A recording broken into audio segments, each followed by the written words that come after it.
Medical కాలేజీలకు సంబంధించి PPP పద్ధతిలో మెడికల్ కాలేజీలు ఏవైతే గత వైసీపీ ప్రభుత్వం తీసుకొచ్చినటువంటి 17 మెడికల్ కాలేజీలని మరి ఇవి ప్రైవేటీకరణ చేస్తున్నారని చెప్పేసి వైసీపీ ఆందోళన వ్యక్తం చేస్తుంది. పేదవాడికి చదువుకోవడానికి మెడికల్ విద్య చదవాలంటే మెడిసిన్ విద్య మరి అవకాశాన్ని పేదలు కోల్పోతారు పేద విద్యార్థులని.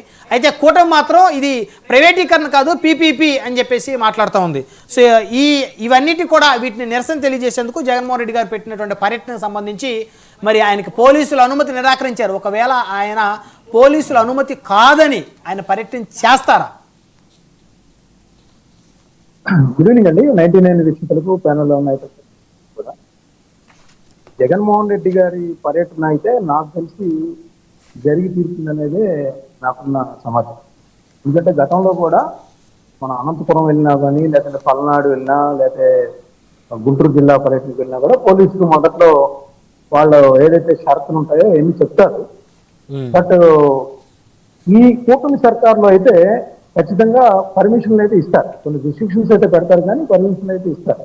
దానిలో ఎటువంటి అనుమానం లేదు. కాకపోతే ఇప్పుడు వాళ్ళు అడిగిన రూట్ వేరే, వీళ్ళు వెళ్ళమంటున్న రూట్ వేరే. వాళ్ళు చెప్తుంది ఏంటంటే దానికి కారణం ఏం చెప్తున్నారంటే అదే రోజు మహిళల క్రికెట్ మ్యాచ్ ఉంది కాబట్టి అక్కడ పోలీసులు కూడా బందోబస్తు చేయాల్సిన అవసరం ఉంది కాబట్టి ఇక్కడ కూడా అన్ని వేల మంది పెట్టాము, ఏదన్నా దుర్ఘటన జరిగే అవకాశం ఉందని చెప్పేసి అక్కడ తమిళనాడులో జరిగిన ఇన్సిడెంట్ కూడా ఆయన విశాఖ పోలీస్ కమిషనర్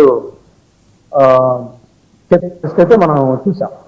అయితే ఇక్కడ ఈ పర్యటనకు సంబంధించి చెప్పాలంటే జగన్మోహన్ రెడ్డి గారు పర్యటన మాత్రం అది ఏదైతే ప్రజల్లో వ్యతిరేకత ఉందో ప్రజల్లో అక్కడ చూస్తే విశాఖ స్టీల్ ప్లాంట్ కి సంబంధించి క్లారిటీ రాలేదు. అంటే 10,400 కోట్ల రూపాయలు వాళ్ళు ఇచ్చినప్పటికీ కూడా స్పష్టంగా ఇది ప్రైవేటీకరణ చెయ్యము అని వాళ్ళు కేంద్ర ప్రభుత్వం నుంచి ఒక స్పష్టంగా అంటే అక్కడక్కడ చెప్తుంటారు కానీ దానిలో ఇంకా ఏదో అక్కడ లోపిస్తామని అంటే అక్కడ ఉన్న కార్మిక సంఘాల్లో కానీ కార్మికుల్లో కానీ ఆ విధమైన భద్రతను అది ఆ హామీ అనేది నెరవేర్చేలాగా కనిపించట్లేదు. అందుకని ఎంత ఆందోళన బాధపడ్డారు. రెండోది అక్కడ bulk drug factory bulk drug park సంబంధించి కూడా సమస్యలు ఉన్నాయి. అక్కడ అందరూ కూడా పొల్యూషన్ వచ్చింది అనేది వ్యతిరేకిస్తాం. మూడోది ఏంటంటే అక్కడ గోవాడ షుగర్ ఫ్యాక్టరీ ఈ ప్రభుత్వం వచ్చే ముందు ఏంటంటే 2024 ఎన్నికలకు ముందు చంద్రబాబు నాయుడు గారు లోకేష్ గారు అటు వెళ్ళినప్పుడు గోవాడ దానికి సంబంధించిన అక్కడ షుగర్ ఫ్యాక్టరీ దాదాపు 600 మంది ఉన్నారు. ఒక ఇది కాంట్రాక్ట్ కావచ్చు, పర్మనెంట్ కావచ్చు, రోజువారీ చేసేవాళ్ళు కావచ్చు, 600 మంది దాకా ఉన్నారు. ప్లస్ రైతులు కూడా ప్రధానమైన సమస్య ఎదుర్కొంటారు చెరుకు రైతు. సో దానికి సంబంధించి కూడా ఒక సమస్య ఉంది అక్కడ. ఆల్రెడీ ఆందోళనలు జరుగుతూ ఉన్నాయి, గత ఏడాదిన్నరగా జరుగుతూ ఉన్నాయి.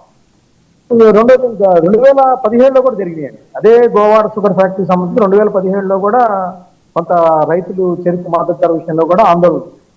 జగన్మోహన్ రెడ్డి గారు ఉన్నప్పుడు కొంత 70 కోట్ల రూపాయలు ఏదో ఇచ్చారన్నారు, అది పూర్తి సమస్య అయితే పరిష్కారం కాలేదు. సో ఇప్పుడు మళ్ళీ వాళ్ళు ఆందోళన పడుతుంది. సో ఇప్పుడు అంటే ఈయన వెళ్ళే రూట్ ఏదైతే నర్సీపట్నం మోకవారపాలెంకి సంబంధించిన మెడికల్ కాలేజీ ఏదైతే ఆయన రాష్ట్ర వ్యాప్తంగా ఫోకస్ ఆల్రెడీ కోర్టు సంతకాలకు కూడా ఇచ్చినట్టున్నారు పిలుపు. వాళ్ళ పార్టీ ఆల్రెడీ అన్ని జిల్లాల్లో ఎక్కడైతే అక్కడ మెడికల్ కాలేజీలు ప్రైవేటీకరణకి వ్యతిరేకంగా ఒక స్టాండ్ తీసుకున్నారో అది ఆందోళన పాటుపెట్టారు. ఈయన స్వయంగా పాల్గొంటారని చెప్పిన దానిలో భాగంగా ఇప్పుడు నర్సీపట్నం వస్తున్నారు.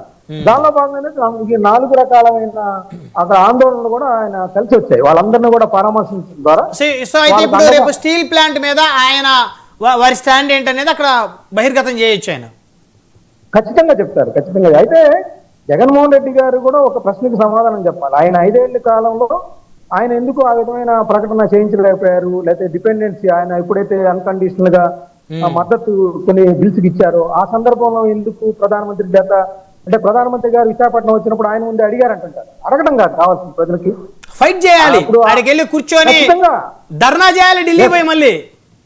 అదే ఖచ్చితంగా అలాంటి పోరాటం ఆశిస్తారు వాళ్ళు. ఎందుకంటే మనకి అవన్నీ చేయలేదు కాబట్టే వాళ్ళని ప్రతిపక్షంలో కూర్చోబెట్టిన పరిస్థితులు మనం చూసాం. ఇప్పుడు కూటమి సర్కార్ ఏదైతే గోవాడ షుగర్ ఫ్యాక్టరీకి సంబంధించి కానీ లేకపోతే ఇప్పుడు అక్కడ కార్మిక సంఘాలకు కానీ ఆ విశాఖ స్టీల్ ప్లాంట్ విషయంలో సరైన మద్దతు అదే వాళ్ళకి హామీ లభించే విధంగా కనుక చేయకపోతే వాళ్ళ పరిస్థితి కూడా అలానే ఉంటుంది. ఖచ్చితంగా ఇప్పుడు జగన్మోహన్ రెడ్డి గారు అందుకనే తిరిగి అక్కడ ఏమి హామీ ఇస్తారనేది చూడాలి. ఇంకోటి బల్క్ డ్రగ్ పార్క్ నేను ఒకటి ప్రస్తావిస్తాను. బ్రహ్మనాయుడు గారు ఈ రాజకీయ పార్టీల నాయకులు అంటే జగన్మోహన్ రెడ్డి గారినే కాదు, ఇప్పుడు ఏదైతే చంద్రబాబు నాయుడు గారి గురించి లోకేష్ గారి గురించి కూడా చెప్పారు. ఏదంటే అక్కడ కోవాడ షుగర్ ఫ్యాక్టరీ సంబంధించి వాళ్ళు ఇచ్చిన హామీలు అమలు కాలేదు, ఇంకా సమస్య అలానే ఉందని ఏమాత్రం తోడ్పాటు అందించలేదని కార్మికులు ఆరోపిస్తారు. ఇక్కడ బల్క్ డ్రగ్ దానికి సంబంధించి ఒకటి ప్రస్తావిస్తా. జగన్మోహన్ రెడ్డి గారు 2019 అధికారంలోకి వచ్చే ముందు వెస్ట్ గోదావరిలో తుందూరు అనే విలేజ్ ఉంది, అక్కడ పెద్ద ఆక్వా పార్క్. అది అక్కడ సమీప గ్రామాల భూగర్భ జలాలన్నింటినీ కూడా పొల్యూట్ చేస్తుందని చెప్పేసి పెద్ద ఎత్తున ఆందోళన చేస్తే జగన్ గారు కూడా వెళ్ళి అక్కడ ఆందోళనలో పాల్గొన్నారు. పాల్గొని ఈ తుందూరులో ఉన్న ఆక్వా ఏదైతే అక్కడ ఫ్యాక్టరీ ఉందో దాన్ని అక్కడి నుంచి తరలిస్తారని హామీ ఇచ్చారు. హామీ ఇచ్చిన తర్వాత మళ్ళీ అధికారంలో రాగానే ఆయన వెళ్ళి ఓపెన్ చేశారు. సో నేననేది ఏంటంటే ఇప్పుడు ఈ బల్క్ డ్రగ్ పార్కులకు సంబంధించి కానీ అట్లా హామీలు ఇచ్చేటప్పుడు వాళ్ళు నెరవేరే విధంగా అధికారంలోకి వచ్చినప్పుడు ఒక రకంగా, లేకపోతే ప్రతిపక్షంలో ఉండే ఒక రకంగా. ఇప్పుడు చంద్రబాబు నాయుడు గారు ప్రతిపక్షంలో ఉన్నప్పుడు షుగర్ ఫ్యాక్టరీ చేస్తానన్నారు, అది చేయలేదు, అందుకని వాళ్ళు ఆందోళన పాటు పెట్టారు. ఇప్పుడు ఏదైతే జగన్మోహన్ రెడ్డి గారు హామీలు ఇస్తారో